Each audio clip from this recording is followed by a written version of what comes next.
क्या हो सकता है, और सब चीज़ों के लिए है। दुख है, बीमारी है, परेशानी है, कलह कलेश है, घरेलू समस्या है, बस घंटा सुबह शाम सुमनी तो करना है। लेकिन इस कलयुग में यह देखने में आता है कि लोग सुबह शाम सुमरन नहीं करते, पेट फड़वा लेंगे यानी ऑपरेशन करवा लेंगे, महीनों महीनों चारपाई पे लेटे रहेंगे, दुखी होते रहेंगे। कईयों का टट्टी पेशाब पाइप के द्वारा होता रहता है, वो करवाना मंजूर है, लेकिन घंटा सुबह और घंटा शाम सुमरन नहीं करते। कितना आसान है अपने दुख दर्द बीमारियों को खत्म कर लेना, और वो भी ऐसे घोर कलयुग में यहाँ हाथ को हाथ खाए जा रहा है। हम देख रहे हैं इर्द गिर्द दूर दराज लोग गर्ज से बंध गए हैं। गर्ज है, स्वार्थ है तो प्यार मोहब्बत करते हैं, और गर्ज अगर नहीं तो सलाम नमस्कार सत श्री अकाल नारा लगाना भी पसंद नहीं करते। ऐसा घोर कलयुग का समय चल रहा है। हर कोई मतलब परस्त स्वार्थी सा बन गया है। ऐसा नहीं है कि निस्वार्थ लोगों का बीज नाश हो गया है। निस्वार्थ भाव से प्यार मोहब्बत करने वाले भी हैं, पर बहुत कम। कोई आता है मेरे बेटा नहीं, कोई आता है दूध नहीं, कोई आता है बिजनेस नहीं, नौकरी नहीं, शादी नहीं हो रही, और कईयों को तो अजीबोगरीब हालत में तड़पते देखा। क्या चाहिए, बेटे ने मारा, फिर क्या आप चाहते हैं, मेरे पोता हो जाए। बेटे ने मारा, चाहिए पोता हो जाए। पोता तेरे लिए मखमल बिछा देगा। ये नहीं मांगते कि हमें गुरुजी भगवान चाहिए, अल्लाह राम चाहिए। मखमल बिछाएगा ही नहीं, सुलाएगा मखमल पे, चलाएगा मखमल पे, और उड़ाएगा भी मखमल पे। यानी इतना सा भी दर्द का एहसास नहीं होने देगा। उसको नहीं मांगते, दुनियावी चीजों में पगलाए हुए हैं। चलो, जैसा वक्त होता है संत मालिक से वैसी दुआ करके कर्म करवाते हैं। परम पिताजी दाता रहबर ने एक जगह लिखा है कि राम का काम काज संतों द्वारा ही होता है। भगवान के घर के जितने भी कार्य हैं भगवान संतों द्वारा करवाता है, और सच है। चलो, बेटा चाहिए तो बेटा ले लो, दूध चाहिए दूध सही, बिजनेस चाहिए बिजनेस सही, जो जी चाहे ले लो, पर भगवान का नाम भी ले लो ताकि वो सारे समान का सच्चा सुख मिले।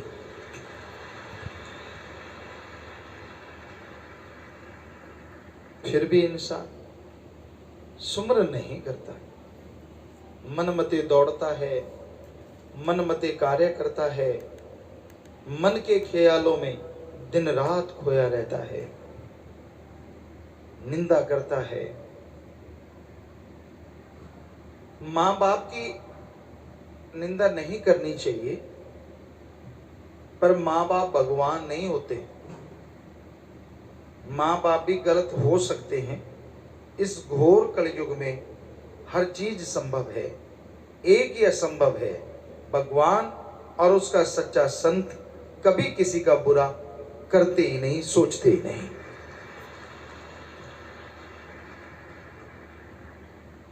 वैसे तो माँ बाप की कोई निंदा करे, सामने वाला अगर ये सवाल कर दे, तेरी रगों में किसका खून है भाई, क्या आपके पास कोई जवाब है?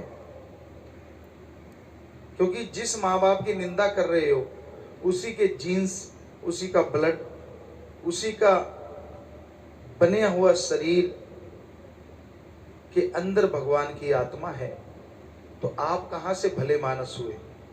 इसका सिर्फ एक ही जवाब है, माँ बाप बुरे हैं। अगर कहे आप अच्छे कैसे हैं? अरे भाई, मुझे मेरे सदगुरु माँ बाप ने गोद ले लिया है, इसलिए मैं अच्छा हूं। माँ बाप सिर्फ माँ बाप रह गए, उन्होंने सदगुरु अल्लाह वाहिगुरु को अपना हाथ नहीं पकड़ाया, इसलिए वो बुराइयों में फंसे हैं। इसमें मेरा कोई कार नहीं, उनके अपने कर्म हैं। ये तो पॉसिबल है, ये तो संभव है। तो आज के दौर में हमने देखा, अगर मतलब है तो लोग बात करते हैं, मतलब है तो दुआ सलाम करते हैं, उल्टा धौंस और जमाते हैं, लोगों को साबित करते हैं कि मैं सही हूं, मेरे माँ बाप नहीं सही, मेरा पीर फकीर गुरु नहीं सही। सूरज पश्चिम में उग सकता है, गुरु गलत हुई है कभी हो नहीं सकता।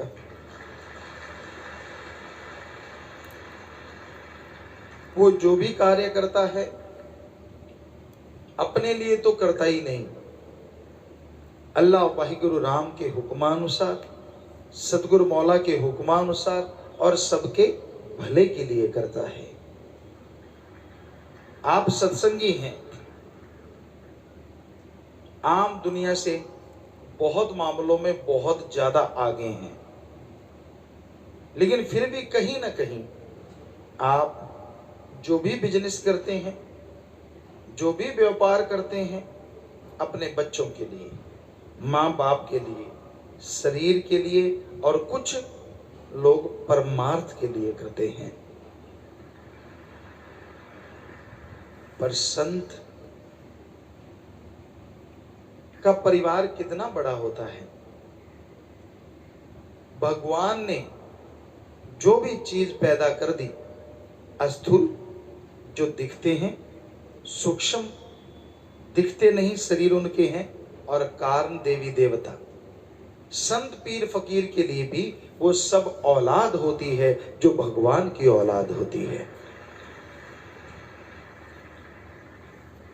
आपको अपने घर का फिक्र है, कईयों को विषय विकारों का फिक्र है, धोखा देते हैं अपने आप को, पति पत्नी एक दूसरे को, चलता रहता है ये काम। लेकिन कितने लोगों का फिक्र, 2, 4, 5, 10, 20।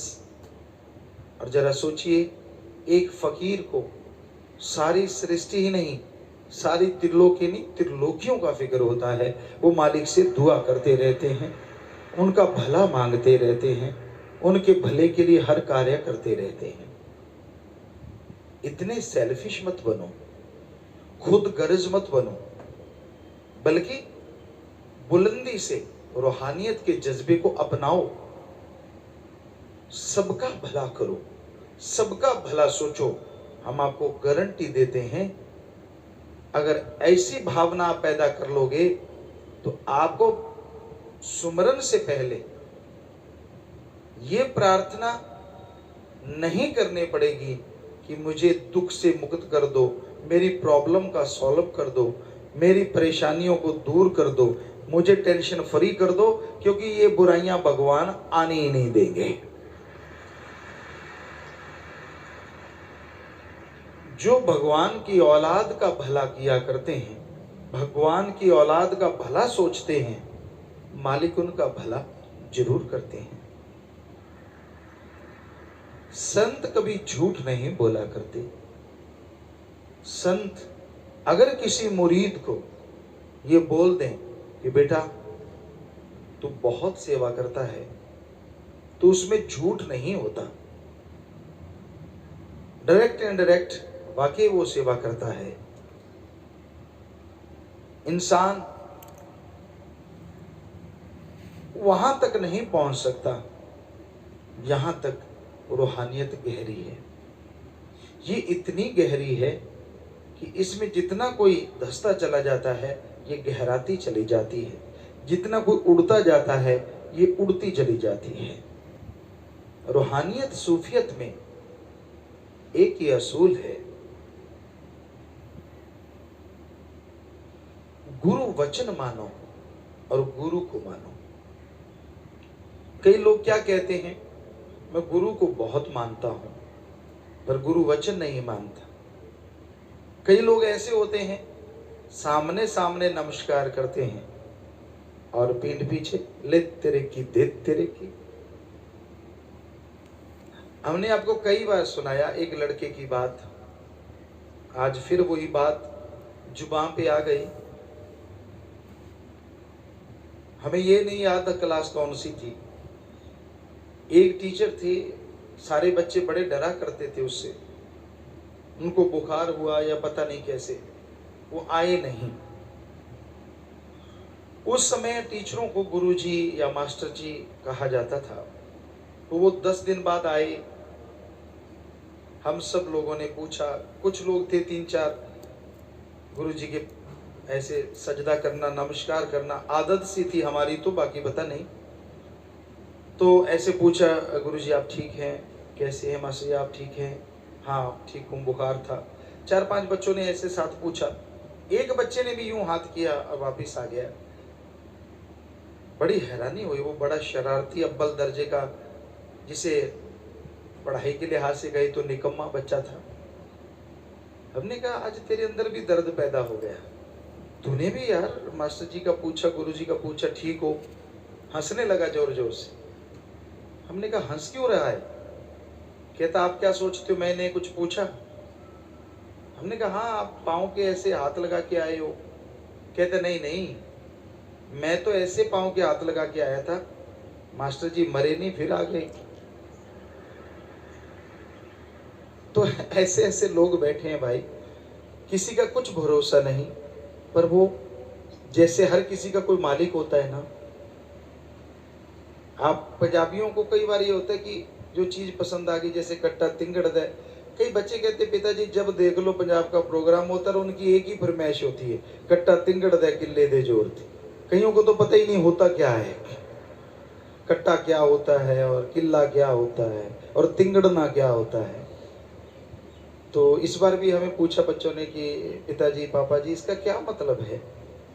हमने कहा बेटा मतलब अगर वैसे बाहर का देखे तो कुछ और है, लेकिन अगर का इस मुहावरे का अर्थ है तो इसका मतलब है कि वो कट्टे को इतना मान है, उसके अंदर इतना विश्वास है, दृढ़ यकीन है अपने किले पे कि उस किले के जोर पे वो छलांगे मार रहा है कि मैं गिरूंगा नहीं, मुझे कुछ नहीं होगा, मुझे वो गिरने नहीं देगा, जिससे मैं बंधा हूं वो मुझे इधर उधर जाने नहीं देगा, वहीं रखेगा, मेरे कोई चोट नहीं लगेगी। इतना यकीन है मैं कितना भी जोर लगा लूं मेरे चोट नहीं लगने वाली, मैं गिरने वाला नहीं, किला उखड़ने वाला नहीं।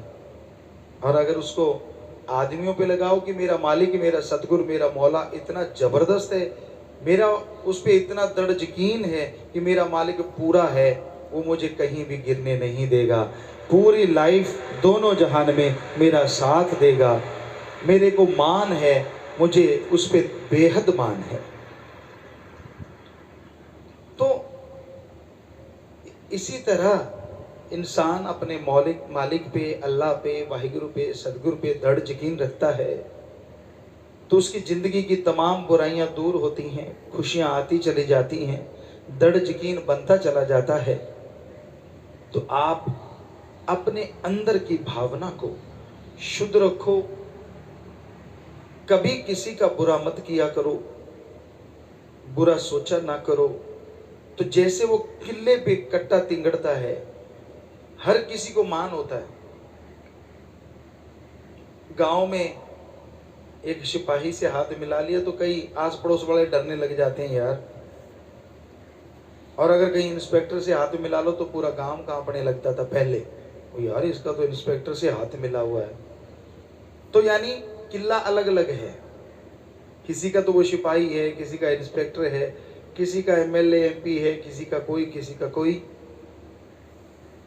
उसी के दम पे हर कोई ऐसा करता रहता है। तो फकीरों को भी लोग बहुत बुरा बोलते हैं, अच्छा बोलते हैं, गलत सोचते हैं, अच्छा सोचते हैं, बुरा करना चाहते हैं। पर फकीरों का किला ऐसा किला होता है जो दोनों जहां जिसके सहारे खड़े हैं वो अल्लाह वाहिगुरु सतगुरु मौला होता है। वो उस पे मान होता है, उसी के सहारे जीते हैं, वो ही सब कुछ करवाता है।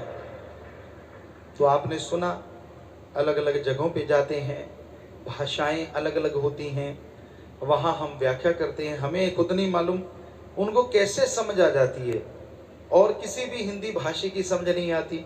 और सतगुरु मौला जब हमसे वही भाषा बुलवाते हैं तो उनको पटाख पटाख समझाती है, वो तालियां मारते हैं, बड़े खुश होते हैं। तो वो जो ट्रांसलेटर होता है, जो द्विभाषीय होता है, उस भाषा को परिवर्तन करके बोलता है, वो दंग रह जाता है कि मैंने तो अभी बोला ही नहीं और ये ताली कैसे मार रहे हैं। वो हमें देखता है, कभी उनको देखता है। तो ऐसा हर जगह हुआ। अपने देश में कितनी भाषाएं हैं, लगभग लगभग हमने सब जगह गए और सब जगह ऐसा मंजर देखा। और ये कॉन्फिडेंस होता है कि हाँ जो बोलेंगे ये समझ जाएंगे। क्यों? क्योंकि किला बहुत जबरदस्त है।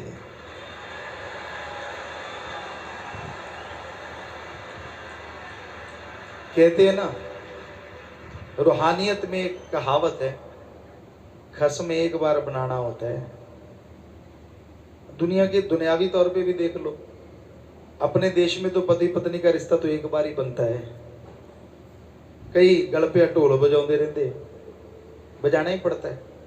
कभी पत्नी ढोल बजा रही है, कभी पति बजा रहा है। जिसका पति बुरा बेचारी पत्नी ढोल बजा रही है, मजबूरी है। और जिसकी पत्नी बुरी, पति ढोल बजा रहा है।